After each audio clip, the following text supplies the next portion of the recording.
wabarakatuh. Bismillah, alhamdulillah, assalatu wassalamu ala rasulillah wa ala alihi wa sahbihi wa mawala, amma ba'da. Pertama-tama marilah kita panjatkan puji syukur kehadirat Allah subhanahu wa ta'ala, yang mana karena rahmat, taufik, hidayah serta inayahnya kita masih dapat berjumpa dalam kesempatan yang berbahagia. Sholawat serta salam semoga tetap tercurahkan kepada junjungan kita Kanjeng Nabi Muhammad SAW, yang mana kita harapkan nanti beliau kerso mau memberikan syafaatnya kepada kita semua. Amin. Selanjutnya saya akan membahas sedikit terkait dengan istiqomah, terkhusus istiqomah dalam hal beribadah. Apa sih yang kemudian dimaksud dengan istiqomah itu?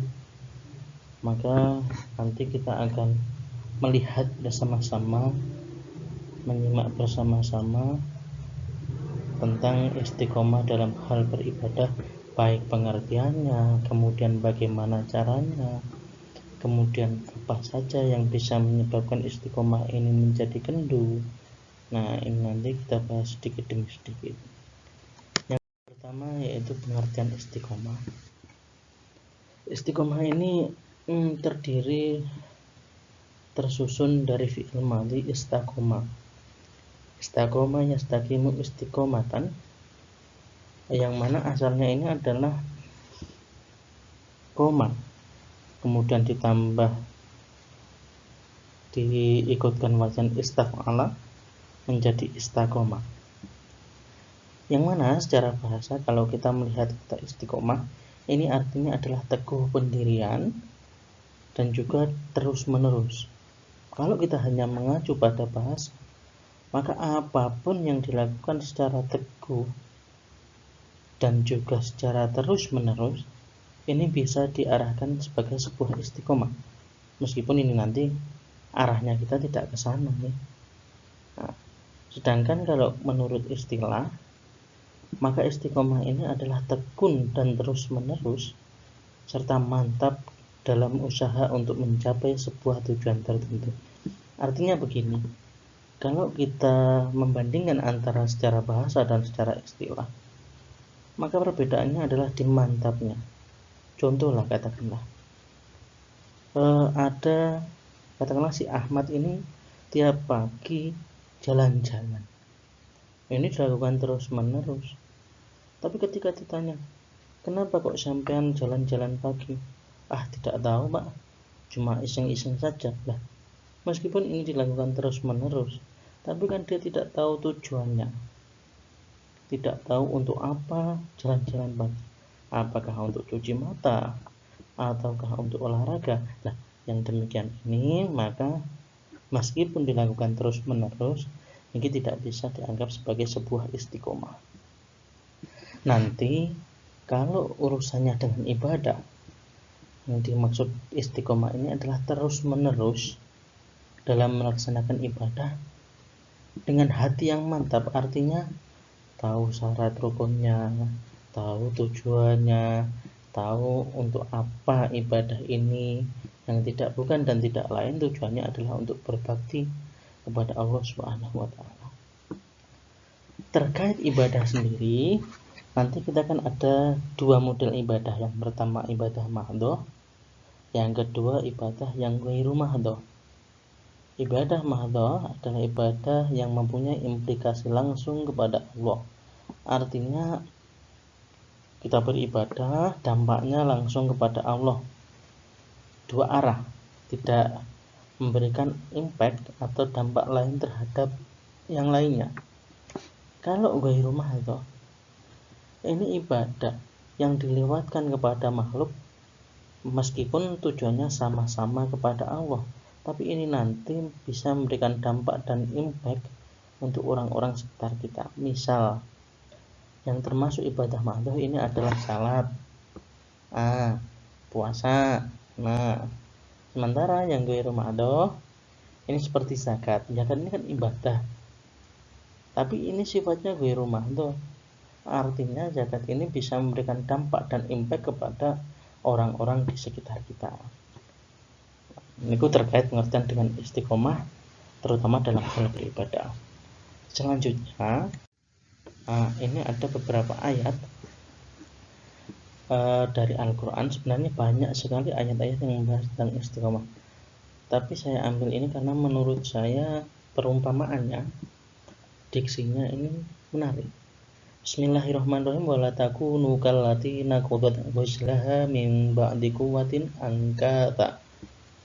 Yang mana artinya kurang lebih, dan janganlah kamu seperti seorang perempuan yang menguraikan benangnya yang sudah dipintal dengan kuat menjadi cerai-berai kembali. Secara tersirat ini mengatakan terkait dengan istiqomah. Begini, jadi istiqomah ini seperti kita memintal benang sedikit demi sedikit, sedikit demi sedikit, dengan tujuan agar nanti menjadi kuat. Nah, kok sudah kuat, kemudian ditarik, diurai balik, diurai kembali, ya ini nanti akan menjadi berkurang sedikit demi sedikit hingga nanti menjadi nol. Sama seperti itu kita istiqomah, katakanlah kita mendawamkan, kita continue, ajib bahasa Jawanya, deres Al-Quran setelah maghrib, satu ruku. Nah, kok kemudian ada satu kendala, katakanlah ada kegiatan yang kemudian sifatnya tidak kita harus meninggalkan deresnya, maka nanti yang demikian ini kok besok tidak disahur, ini akan menjadikan kumat. Artinya besok malah jarang terus, besoknya jarang terus, sehingga ganjaran pahala istiqomah kita yang dari awal kita bangun sedikit demi sedikit ini nanti akan hilang. Ini loh pentingnya istiqomah ini harus dilakukan. Kalau di bahasa Indonesia ada yang mengatakan sedikit demi sedikit lama-lama menjadi bukit ini.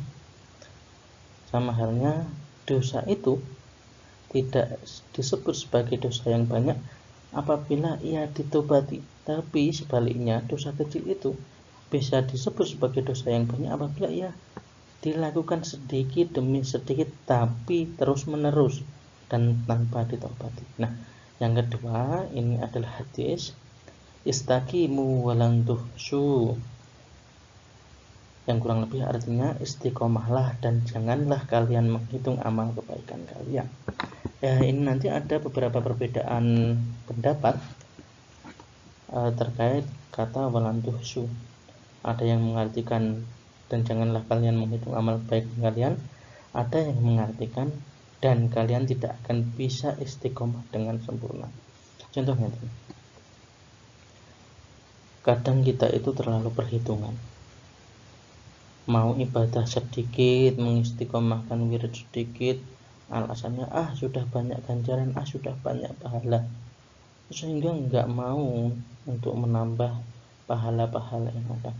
Sudahlah, sekecil apapun, sesedikit apapun ibadah itu apabila dilakukan dengan istiqomah itu tentu lebih baik. Enggak usah kita melu-melu, kita ikut-ikut menghitung pahala kebaikan kita. Itu sudah tugasnya malaikat. Yang penting kita jalani saja, kita istiqomahi. Enggak usah terlalu banyak berpikir. Nah, lanjut. Kemudian ada lagi ini dalil tambahan. Bismillahirrahmanirrahim. Bismillahirrahmanirrahim. Ahabul a'mali ila Allah ta'ala adwamuha wa in qalla. Amal yang paling dicintai oleh Allah ini adalah amal yang konsisten, yang istiqomah meskipun jumlahnya sedikit. Artinya enggak kok gerusa-gerusu, tidak kok kebiar di awal.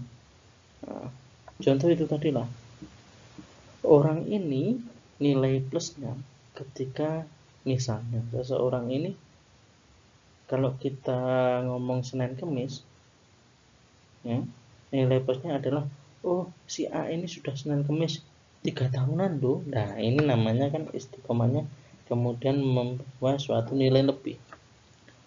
Tapi kok sampean kita ini beribadah langsung di lost, yang ada besoknya kadang nyun sewu merasa sedikit bosan akhirnya ditinggalkan lagi. Maka lebih baik kita itu ibadah sedikit sesuai kemampuan kita. Contoh membaca Al-Quran, ya membaca Al-Quran sedikit demi sedikit, 1 hari 1 ruku, 1 hari 1 halaman, daripada kita itu 1 hari langsung 5 juz misalnya, tapi besoknya tidak. Nah ini tidak sip ini. Yang sip itu ya sedikit-sedikit tapi konsisten. Sehingga juga ada Hume peribahasa yang mengatakan al-istiqomah khairu min alfi karomah, subutul karomah bidawamil istiqomah. Istiqomah itu lebih baik daripada karomah, dan tetapnya karomah ini adalah dikarenakan menjaga istiqomah. Karena begini, karomah ini murni dari Allah. Meskipun orangnya nyuwun sewu amalnya sedikit, kemudian elek, kalau Allah menghendaki memberikan karomah, dapat karomah. Tapi istiqomah ini tidak. Istiqomah ini seorang hamba ini mengusahakan, ikhtiar, ndonga, kemudian Allah memberikan bantuan dengan istiqomah. Ini bedanya, sehingga istiqomah ini nanti juga memiliki nilai plus tersendiri. Nah, selanjutnya kalau kita mau istiqomah, terutama dalam hal ibadah, ini nanti ada 3 poin yang bisa dipetik dari istiqomah tersebut. Yang pertama anugerah, ini sudah jelas. Misal, sampean ini istiqomah membaca setiap ba'da subuh, deras Quran dulu, setelah itu membaca buku. Selang 5 tahun, 10 tahun. Ini nanti ilmu yang saya ulangi, ini nanti ilmu yang sampean dapatkan ini akan teroksidasi. Nyun sewu, sebenarnya ketika kita membaca buku-buku banyak, itu bukan kok kita tidak paham, tidak. Pada saatnya nanti kalau dibutuhkan, ini otak akan memanggil memori tersebut sehingga kita bisa. Orang yang mendawamkan menulis, lama-lama anugerah yang didapat tulisannya menjadi bagus. Orang yang ngaji terus-menerus istiqomah, dia tidak sadar menjadi expert. Sehingga ada yang mengatakan orang itu kalau melakukan satu kegiatan istiqomah selama 2 tahun, maka dia akan menjadi ahli. Nah, ini terkait yang pertama yang namanya anugerah. Kemudian yang kedua adalah ketenangan. Ini nanti bisa dicek sendiri Al-Qurannya. Contoh begini, ketika kita istiqomah sholat duha, kok kemudian kita tidak melaksanakan sholat duha? Nah, ketika tidak melaksanakan sholat duha, ini ada yang ganjil. Nah, pada saat seseorang ini kok istiqomah duhaannya, kemudian tidak duhaan, maka ini yang hilang adalah rasa manisnya ibadah. Orang yang sudah istiqomah sholat duha ini tidak lagi melulu mengejar pahalanya, mengejar ganjarannya, mengejar fadilahnya, tidak. Ini adalah soal rasa bagaimana kemudian kita sholat duha, kita berjumpa dengan Tuhan, dengan Allah. Ketika sholat rasanya kok tenang, bukan lagi soal fadilah dan sebagainya tadi. Nah, mungkin iya awalnya, tapi lama-lama tidak. Karena begini, sudah sifatnya manusia kalau tidak diiming-imingi ganjaran, tidak diiming-imingi fadilah, itu sulit untuk disuruh. Nah, kemudian yang terakhir adalah perlindungan. Ini sudah mafhum lah. Kemudian ada rumus istiqomah. Bagaimana kalau kita istiqomah ini supaya lebih maksimal? Yang pertama itu adalah beramal dan melakukan optimalisasi. Tidak usah kalian pilih-pilih amalan. Ayo, jangan kemudian saya sepertinya tidak kuat ini. Ya, jangan seperti itu. Apa yang sampean kuat lakukan dengan maksimal. Lek enggak kuat puasa Senin Kamis misalnya, maka ya puasa ayam ulbit saja. Yang penting dilakukan istiqomah terus menerus. Daripada sampean hari ini Senin Kamis terus bareng ngono ternyata besok embutan.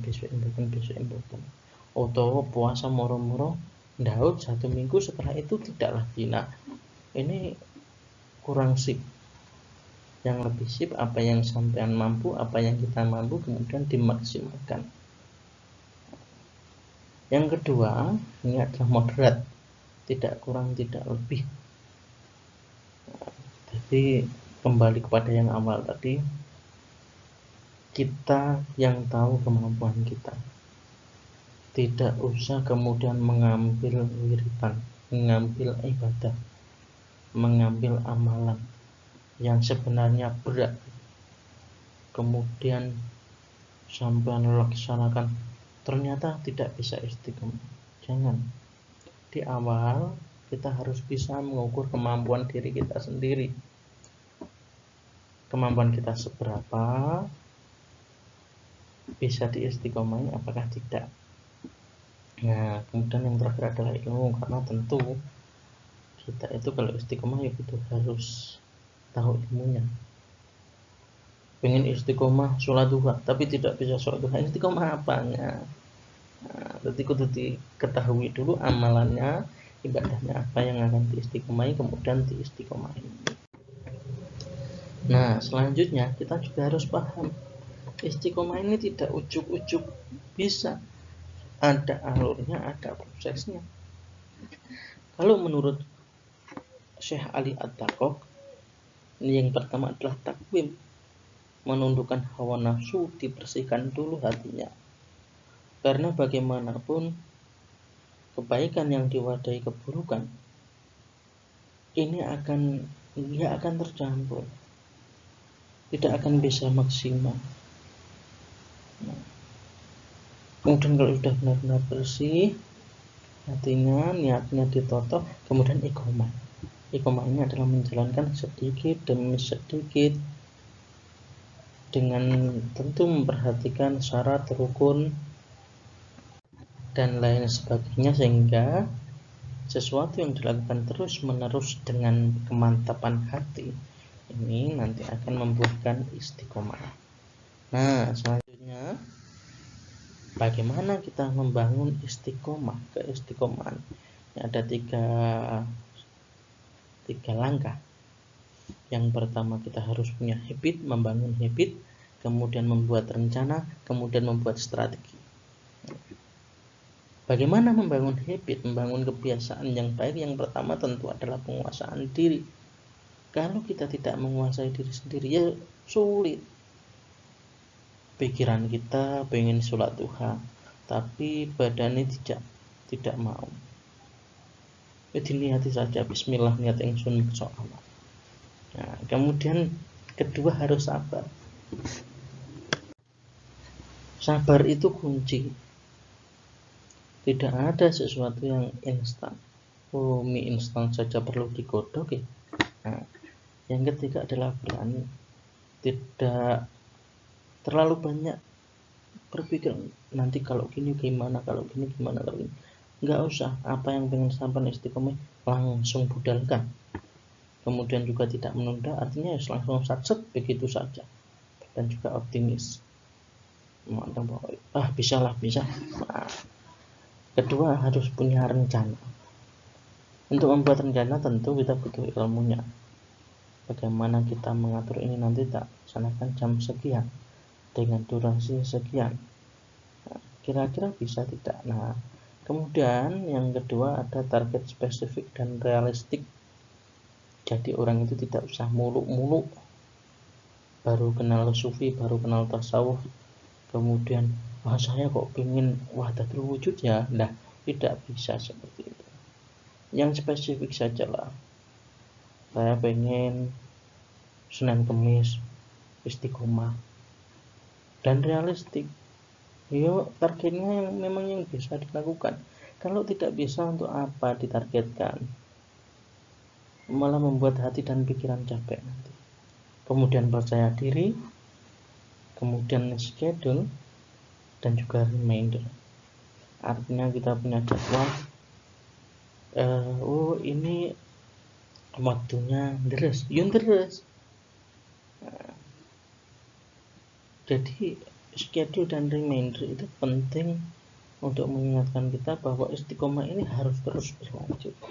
Nah, yang kemudian ada strategi. Bagaimana sih strateginya? Yang pertama, self reward. Gak apa-apa kita sekali-kali menghadiahi diri sendiri. Contoh, saya niat istiqomah puasa Senin Kemis. Nanti kalau sudah 7 Senin 7 Kemis, saya akan mereward diri saya sendiri, misalnya dengan membeli makan di warung yang menurut saya mahal, misalnya di KFC lah atau di McD. Nah, itu tidak masalah, sekali-kali tidak masalah. Tapi lebih bagus lagi kalau self rewardnya ini nanti juga menunjang istiqomah. Kemudian yang kedua, lanjutkan masjid ada pula. Al-insan makhluk khata' wan nisyan. Manusia itu kadang juga lupa. Maka kalau kemudian misalnya kita istiqomah deres setelah maghrib, kok lupa, yuk besok dilanjutkan lagi. Lupa ini kok terus lupa. Lah ini nanti ya malah ruwet, nah tidak jadi istiqomah. Sehingga khilaf satu kali tidak apa-apa lah, besok dibangkitkan lagi. Kita sampean jenengan yang istiqomah sholat duha umpomo dilalah pas waktunya sholat duha repot. Ayo tidak apa-apa, besok dilanjutkan lagi. Kemudian ada recharge moment, bagaimana kita itu meningkatkan kembali semangat kita.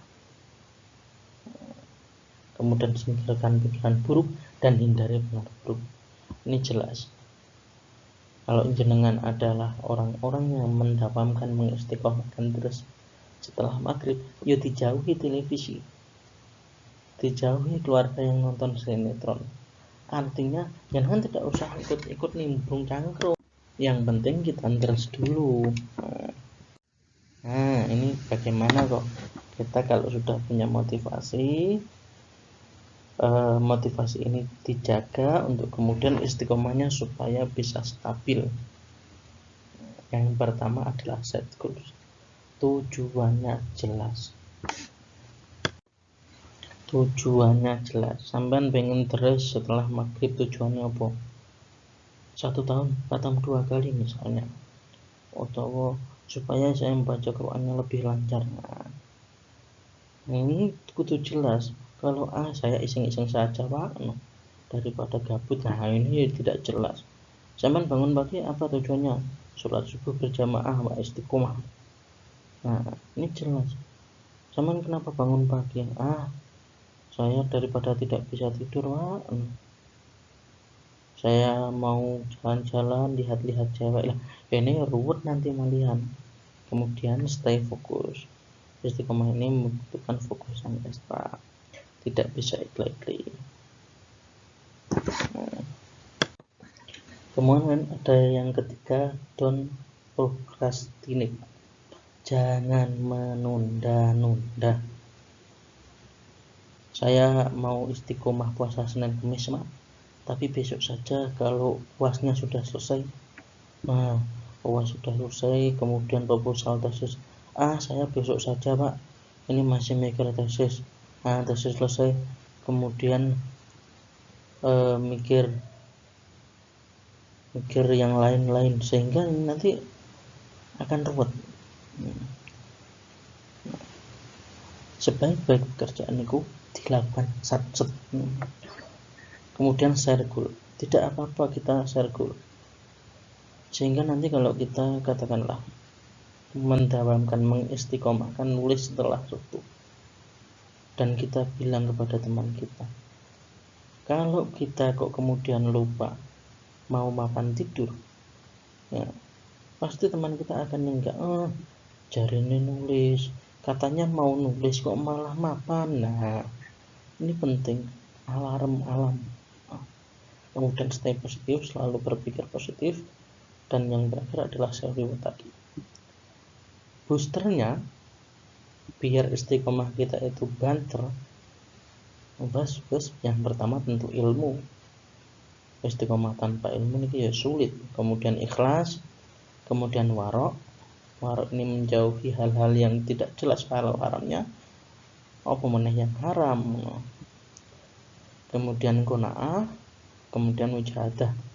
Qanaah ini menerima, enggak usah kakean gengsi, enggak usah kakean permintaan. Kemudian mujahadah ini bersungguh-sungguh. Selain booster ada juga blokernya yang membuat istiqomah kita itu kendu. Yang pertama manja, kena cobaan sedikit istiqomahnya batal. Misalnya puasa Senin Kamis, lihat temennya beli cilok, aku kok pengen, terus puasanya dibatalkan, mental lembek. Kemudian lalai ini lebih ke cuek ya. Jadi katakanlah hari ini khilaf tidak puasa, kemudian wis enggak ada etikat untuk aku sesuk kudu poso iki. Nah, tidak seperti itu. Ini yuk sulit akan istiqomah. Kemudian kesia-siaan, gaya sok sibuk sehingga istiqomahnya kederderan padahal tidak sibuk. Kemudian overthinking, terlalu banyak pikiran, kemudian dosa. Karena bagaimanapun dosa ini menghalangi kebaikan. Nah, yang terakhir ada quotes, mari mengistiqomahi perbaikan bukan sekedar kebaikan. Kalau kita hanya mengistiqomahi kebaikan, ini tidak akan meningkat. Tapi yang kita istiqomahi adalah perbaikan. Yang kemarin baik diperbaiki agar lebih baik lagi. Kemudian istiqomah itu habituasi dan revaluasi, tidak sekedar repetisi. Istiqomah itu adalah sebuah kebiasaan. Yang kebiasaan ini nanti kita evaluasi terus menerus untuk mendapatkan sesuatu yang tentu lebih baik, bukan sekedar hanya mengulang-ulang tanpa ada isinya. Jadi saya tekankan lagi, meskipun nyun sewu, mungkin saya juga belum bisa istiqomah, mungkin Anda jenengan yang lebih malah bisa istiqomah dalam beribadah. Tapi yang penting kita bersama-sama untuk belajar. Sebaik-baik perkara adalah yang sedikit tapi dilakukan secara terus-menerus. Sedikit saja baik, apalagi banyak yang dilakukan terus-menerus.